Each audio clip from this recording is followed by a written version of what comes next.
My name's Austin Lechner. I'm with the Coordination of Rare Diseases at Stanford, which is short for CoRDS. And I'll talk about that a little bit here, just kind of our background, so you know how we got started and our mission. Then most importantly, probably for everyone, is the enrollment process. So I'm going to go through what steps you need to get through to be officially enrolled and have your data maintained or kept in that system. And that way you can update it annually, and I'll talk to you about some of the benefits of that and some of the benefits of partnering with us as well, and then how we help accelerate research with our mission. So for those of you that don't know, CoRDS, the S in CoRDS stands for Stanford. Stanford Health is actually a large rural healthcare system based in Sioux Falls, South Dakota.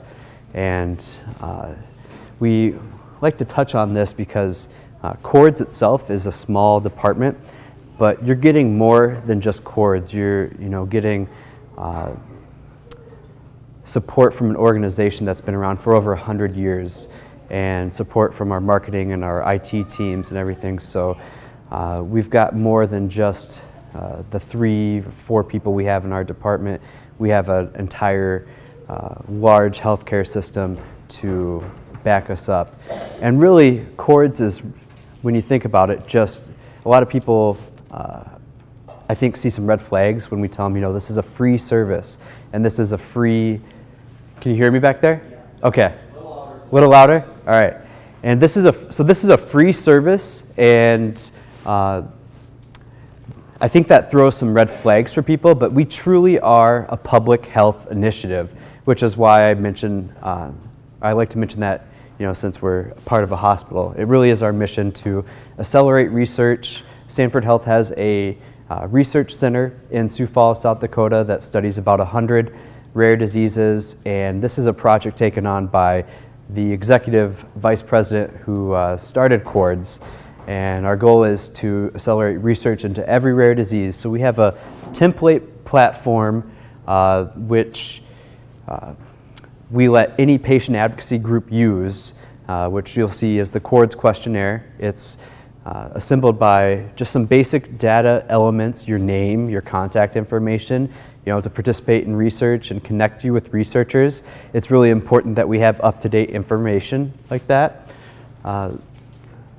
So yeah, we are first and foremost a contact registry, which is how we've begun to partner with aHUS Foundation right now.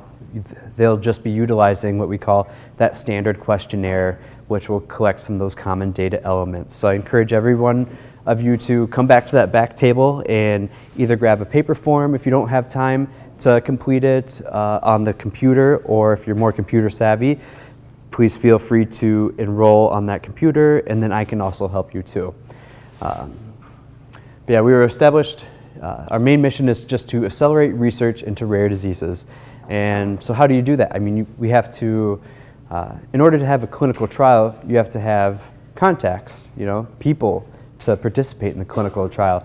So the patient registry really is the foundation of, learning more and studying the disease progression itself. And luckily, aHUS, as I've been made aware this weekend, does have a drug. So we're probably really looking to collect more information to educate future families about the progression of the disease, and really help them educate to maybe alleviate some of that isolation they feel when they're first diagnosed, and to help doctors and physicians better diagnose this disease. So we were established by, as I mentioned, Dr. Pierce, and our main goal is to accelerate research and connect researchers to participants. So what is a registry? I kind of went over this a little bit already, but a registry is basically just that contact information, and CoRDS goes a little bit above and beyond. We also collect data on the symptoms. So as those symptoms change and progress over time, that's how we're able to help researchers identify, okay, what is actually happening in the patient and happening with the progression of the disease. So the CoRDS Registry collects, organizes, contact, and clinical information on individuals diagnosed with a rare disease, as well as the undiagnosed. This is really important. So we're not just a rare disease for aHUS or any other rare disease, but also those that are undiagnosed. And we also allow, so parents, you might be an unaffected carrier. That information is important to collect too. Eventually down the road with clinical trials, researchers might want to collect biospecimen to do genetic studies on aHUS, but it's important to know where their people are. So I encourage everyone to enroll in the registry. And what we'll be working on is designing a disease-specific registry with some of the questions that you all might be interested in, especially hopefully the questions that the researchers are interested in, so we can help compartmentalize everyone into maybe different phenotypes of the disease or just different ways the disease is expressed amongst individuals. So there are three main types of natural history studies, which is prospective or longitudinal, which kind of takes the long picture into consideration, which is, I think, what we're all more focused on because that collects the most data over time. And we really want to see the progression of the disease. So this is really important for you in aHUS. And this I touched on a little bit earlier too, but yeah, we diagnose anyone, or we let anyone enroll with a diagnosis, so I encourage you to spread the word to any other rare disease patients that you come across. We can be a support system for them as well. I think it's like 80% of the diseases don't have patient advocacy groups, so we're out there to really be the patient advocacy group for these really ultra rare diseases that have no one to go to. And we're really kind of like a business development for these nonprofits, give them some support to grow and educate them on the process of what groups like your foundation has done and how to get things rolling. So as I mentioned, there's no cost. We're not charging the foundation anything, and that's something that, a big pillar of our mission is really to just support rare disease foundations and organizations such as yours. And we will never charge researchers anything to access the data. So our resources are limited because we don't make any money. We're in the business of rare disease patients and serving all of you here.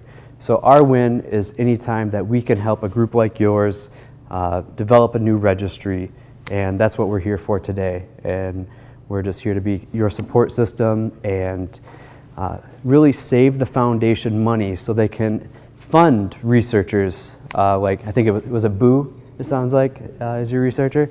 So that's what we're really here for, so you can save your money. We've built, a registry is essentially a software platform, and we've designed ours to be like a template.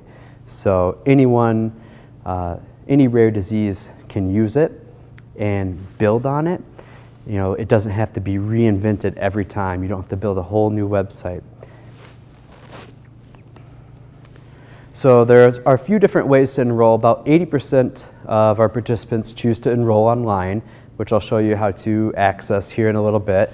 But 20% of them do prefer to enroll via mail. So I mean, if you're not as technically savvy as others in this room, we can just mail you a questionnaire and you can update that annually.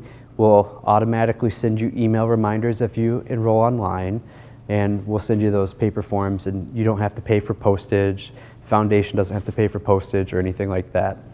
And then we also collect your communication preferences. So we realize, some individuals might have, especially in the rare disease realm, might have hearing issues or seeing issues. So we've come up with other mechanisms to help those people get enrolled as well. All right, so this is the big picture here. This is where everyone has to pay attention now. So how do you enroll? What I want you all to write down right now is, and actually I did this wrong. This is not Sanford Health. It should be sanfordresearch.org/CoRDS. And that's on those brochures which were on the table as you walked in today. There's a few more back by this laptop in the back as well. But this is the screen you'll see when you come to our homepage. And since this is a new registry, you should all click this button right here, which says Enrolls Now, and that is what will take you to create your account. And so after you create your account, answer all your information, and you go to your doctor in a few months and you see that something has changed, that's when you can come back here and log in. So I'll walk you through the next process. So this is the screening form that you'll see, and like I mentioned, some basic information. You have the first question you'll be asked is, what type of participant are you? So if you're an adult with aHUS, you'll want to select this top selection here that says, I am enrolling myself. And if you're a parent enrolling a child, the next option is, I'm enrolling my child. That would fit into you. And then there's a third option. This option is for those who have passed away. So it mentions, I'm enrolling an adult who is not cognitively able to enroll.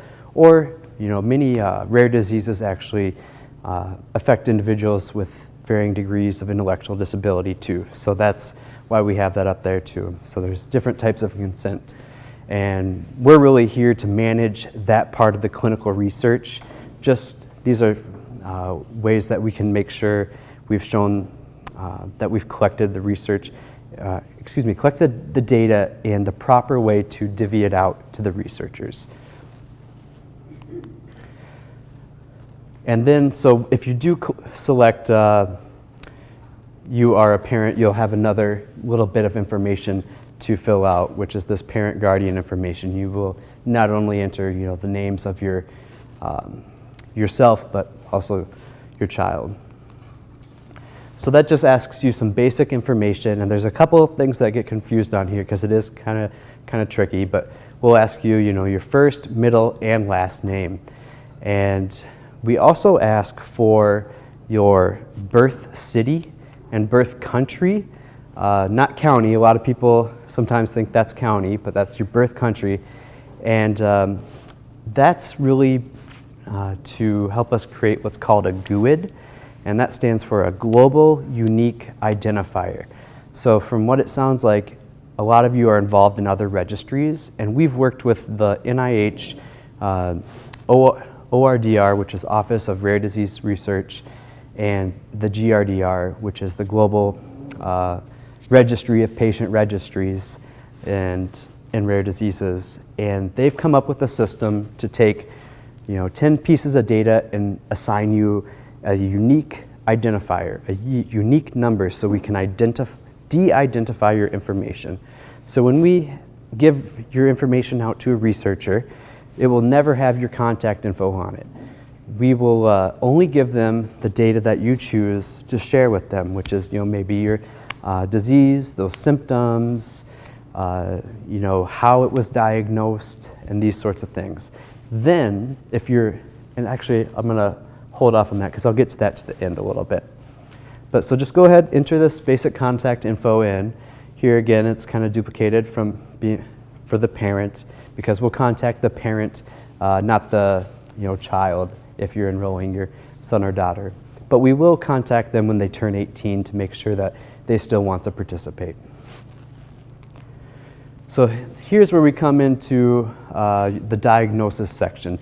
And this can be a little tricky to our developer. We're working with them to set up a better searching system, but you'll just search atypical, and then usually by the time you do space hemolytic, you'll see about like 8 different options, and some will have parentheses on the sides, and those are just synonyms. So we want to be able to link anyone by any term they use for their aHUS. So enter in the rare disease type. If you are an unaffected carrier, this is where you want to read the instructions, because if you also search unaffected carrier and type that in, once it pops up right here, you want to click this right arrow, and that will throw it over to the selected diseases box. So also search unaffected carrier and click the right arrow. That way we're not, connecting parents to a researcher if they don't necessarily have it and the researcher isn't necessarily looking for unaffected carriers. And then just a few other bits of information.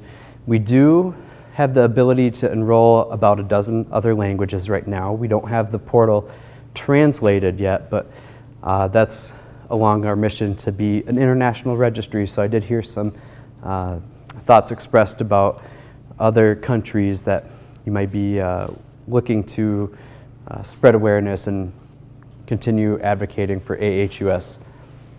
So after you've got through this other information section, you hit submit, but you're not quite done yet. You're still in what we call an eligible status. So we technically cannot enroll anyone until we've gotten their permission and data sharing questions. And the screening form only collects the information it needs to basically build that de-identified number.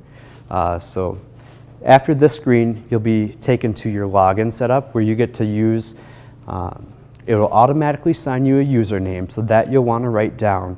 It should just be first name dot last name, but if you do have a common name and someone else is enrolled, it will throw a random number up there. And select your security question, and then it will take you to your profile. And I think this is where a lot of people get lost sometimes, because there's a couple other options up here. You have your account settings and your compare my results. Don't look at that yet. We want to get you to the permission and data sharing questions. So that's where you click start questionnaire, and then the next screen that pops up will ask you to confirm your disease or diagnosis. And this is more for when people come back in to update their information. Sometimes I think I've heard a few stories, people were misdiagnosed, like with Kawasaki disease before this. So we want to track that type of stuff. We want to be able to provide that information to researchers so they know, oh, okay, these two diseases, their symptoms overlap quite a bit and they're commonly misdiagnosed. So that's why we ask you to confirm the diagnosis in that screen. And then you'll be presented with the informed consent and assent. And this basically just explains what our study is about, the purpose, what we do with your data, and that's always available on our website underneath those two tiles that I showed you.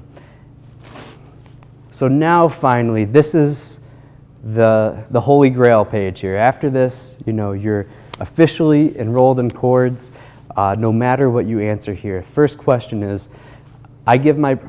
first number says, I give my permission to CoRDS to contact me about participating in future research studies. So what that means is that we will, if a researcher asks how many people with aHUS we have in the registry, we'll tell them that, and then they'll say, okay, can I see some of the data? They'll apply through our scientific advisory board, who will then study that research application on the merit of the research and make sure that researcher doesn't have any, moral, ethical, unmoral or unethical history in the past and that sort of thing. Just to safeguard it. It's usually more of a informal process because usually the foundation or the partner is involved and they've referred them to that. So select yes if you would like to be contacted to participate in research in the future, in which we will contact you to see and give you the researcher's contact information. The researcher will not get your contact information when they're searching through it. They'll just see the de-identified information. And then the second question down here is, I give permission to CoRDS to contact me about donating a sample of blood, tissue, or other biospecimen for future research. And that's because we're developing a biobank right now, and that won't be free necessarily because we have to keep the lights on and keep the freezer on too. But that's another service we're looking at providing here, hopefully in the near future. And that just allows the foundation to come back if a researcher wants to do genetic workup and study the disease or something. We can contact everybody and maybe do some draws at some of the conferences like we are at here. And then the final question is, I give permission to CoRDS to provide a subset of de-identified information to other patient registries collecting information on rare disease. So this is where I was talking about that weird name, that GUID, that G-U-I-D. It's really exciting. It hasn't quite been launched yet, but it has been made public, so I can talk about it.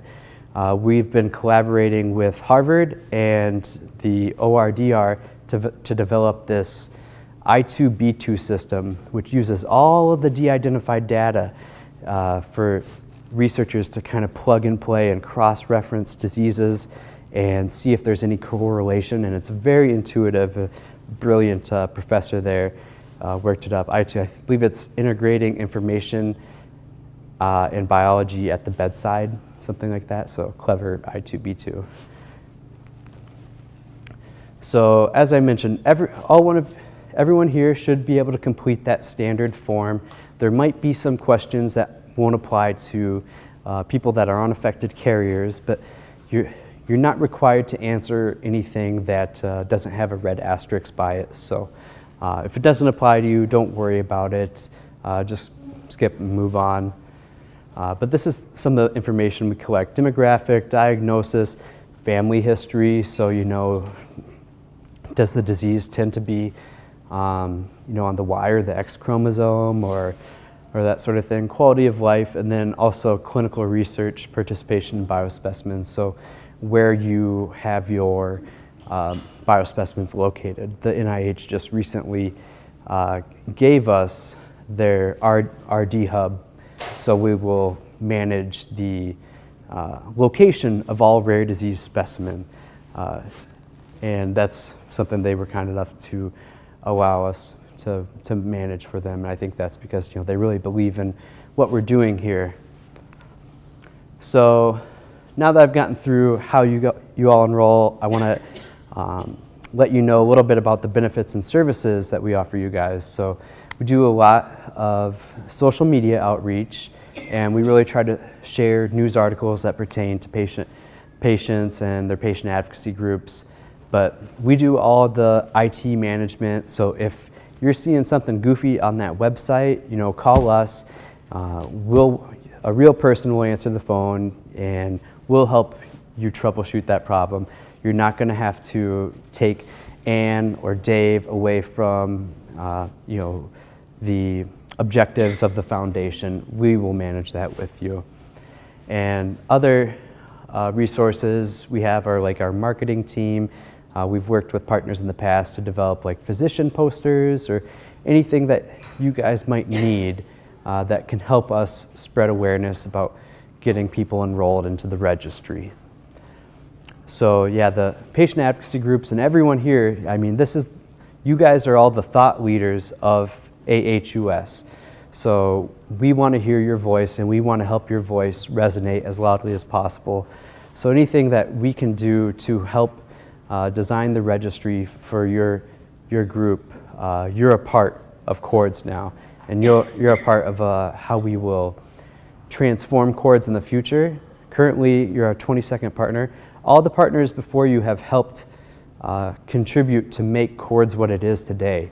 So there's also a feature I didn't show, but at the end of the questionnaire, there's an upload document feature. And that wasn't something that we had intended to do, but that was something that overwhelmingly the patient advocacy groups wanted. So we shifted our budget around to provide you, the people, what you wanted. So your voice is heard. It's very important to us, and most likely you'll be talking to me if you call us on the phone, or Angela and Alyssa. So now the data. I've spoken about this a little bit, but it's really important to collect standardized data. So that's something I'll be working with the foundation to make sure that we ask the questions in a non-coercive manner, and we're really getting high quality data. And the disease-specific questionnaire, usually they focus on specific diagnostic methods, organ and organ systems, more quality of life rating scales, inheritance patterns, medical and clinical testing results. But this is what you need to communicate to the foundation, what is important that you guys want to know about aHUS, and we can help Ann and Dave and the foundation build that questionnaire, and then they can help disseminate that knowledge back to you. So we also ask our partners, so our partners will see the de-identified data, and that's so we can really, as I mentioned, just educate this aHUS group, the population, and also really, you know, make sure that we're asking the right questions. So if there's a question that's confusing or people aren't answering it, you know, then we can take a look at it together and say, okay, maybe we need to rework this. So that's why we share that data with the patient advocacy groups, and we encourage them to share the de-identified data with researchers, but we ask that if any of the data is ever used for research purposes, that those researchers apply through our scientific advisory board. And that's just so we can make sure that the research is of high quality and also kind of help get the CoRDS name out there. We ask that the researchers, you know, put a small, you know, sentence in somewhere saying the data was provided by CoRDS. That way we can get our name out and help out more registries or more partner patient advocacy groups, excuse me. So how do researchers access CoRDS? They submit just a really brief research application form, and that's on our homepage. If you go to the researchers section, they'll see this apply for access button. But we want to make sure that they have an IRB approved study. So IRB stands for Institutional Review Board, and those are really in place to have the patient's best interest in mind.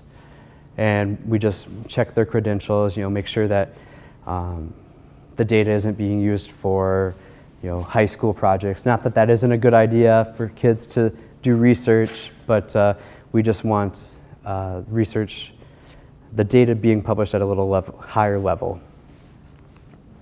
So thanks everyone, and I hope that you've learned a lot and have some questions for me, and come see me in the back so I can help you enroll.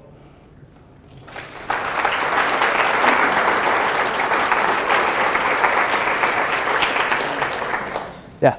So would you do it, so you would need to register, like if you had a child that's affected and then a parent that's a carrier, you would do it twice? That's correct, yes. Yep. Would you have two different like setups? Like two different Yeah, so then there'd be IDs? two different logins, correct, Okay. yeah. Okay. Yep. And I think oh, yes. Could you explain a little bit more about how this interacts with the other existing CoRDS registries and how the data sharing on a global basis would happen so that all patient information is coordinated for researchers?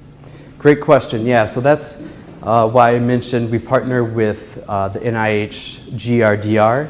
So their mission is really to centralize the data so that if you are in 3 different registries, and one of those is ours, if those other 2 registries were to link up with GUID, we could link the data from all 3 registries to one another.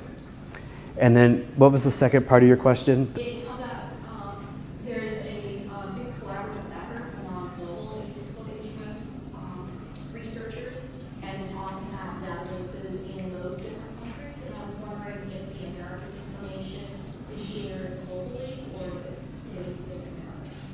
Yeah, so that I2B2 system I was talking about, that's anyone can apply to that, and certainly any researcher can apply to access our data as well.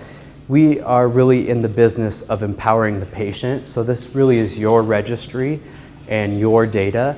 You know, if someday you would want to up and leave and take the data and start your own registry because you had a huge donation or something, or want to build a different software platform. You know, we hope you don't, but as a matter of, you know, really trying to show that we have your best interest in mind, that's a clause we have in the contract so anyone can take and use that data. And it really makes sure, keeps us liable to provide the information to anyone. We don't, you know, pick and choose researchers based off, you know, political affiliations or conflict of interest or anything like that. Yes, Anne. And then just to kind of continue on answering that. So yesterday in Iowa, they talked huge about the need for data and collecting. And we're starting to partner with other academia institutions as well to build on this. And there are some languages that accept you can register. So this is going to be a global registry. And then we'll be taking that information, partnering with Iowa, with some other projects and with some other academia as well to move that forward. So, you know, we've started to talk to Canada, and we're talking to Australia. We're getting all the people that we have to put this into one collaborative effort for any, you know, scientific advisory board to go through and see if these institutions are worthy to go ahead and research. So it's a global, as much as it can be right now and continue on, it's a global registry. Yeah, we will, so you guys are the boss, Anne is the boss. We will work with whoever you guys want us to. So if there's another registry that we want to sync the data up with, it's our obligation to do that for you. And I think I went a little long, so if you have more questions. Okay, yeah. Have a list of your rare diseases. Do I have a list? Yes. So that list is about 30,000 terms long because there are synonyms for every rare disease. And actually, a kind of fun part about CoRDS is we're helping discover new diseases.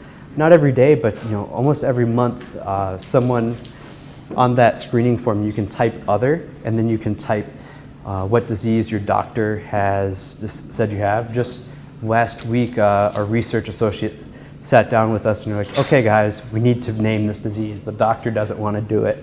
So we just kind of went off of what we've seen in the terminology, and we just named it, you know, whatever the gene was, syndrome. And then we feed that information back to programs like the GRD or GARD, Genetic and Rare Disease Information with the NIH. And they collaborate with Orphanet, which is started in Europe, but it's really become international. So they manage that list, and we use that list. So even though there's only there's 7,000 diseases, there's actually like over 30,000 when you consider the acronyms and, you know, cases where two researchers named it different things, and you know, stuff is branching apart. You know, sometimes you'll find one is actually two different diseases, so that list is growing and evolving. But Orphanet is the list that we use. Orphanet, and the website is orpha.net.